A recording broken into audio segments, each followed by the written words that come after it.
நட்சத்திரங்களுக்கு பல நிறங்கள் உள்ளன. நட்சத்திரங்கள் எல்லாம் ஒரே நேரத்தில் இருக்காது. அவற்றின் வெப்பநிலைக்கேற்ப நிறம் மாறிக்கொண்டே இருக்கும். நீல நிற நட்சத்திரங்கள் வானில் இருக்கும் அதிக சூடான நட்சத்திரங்களில் இது மிகவும் அதிக வெப்பம் கொண்டவை. வெள்ளை நிற நட்சத்திரங்கள் இதுவும் சூடான நட்சத்திரம் தான், ஆனால் நீலத்தை விட கொஞ்சம் குறைவு.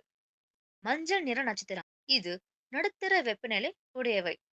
அதாவது நம்முடைய சூரியன், இதுவும் ஒரு மஞ்சள் நட்சத்திரம் தான் நம்மளோட சூரியன்.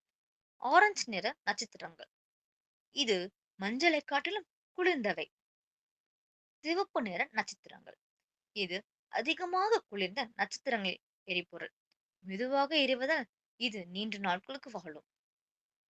சரிங்களா குட்டீஸ்? இன்னமும் உங்களுக்கு புரியல? இன்னொரு கொஞ்சம் சின்ன வெளிய விளக்கம் சொல்லட்டுமா? என் நட்சத்திரம் பாத்தீங்கன்னா ஒவ்வொரு நேரத்துக்கும் ஒவ்வொரு வெப்பநிலையை காட்டுகிறது.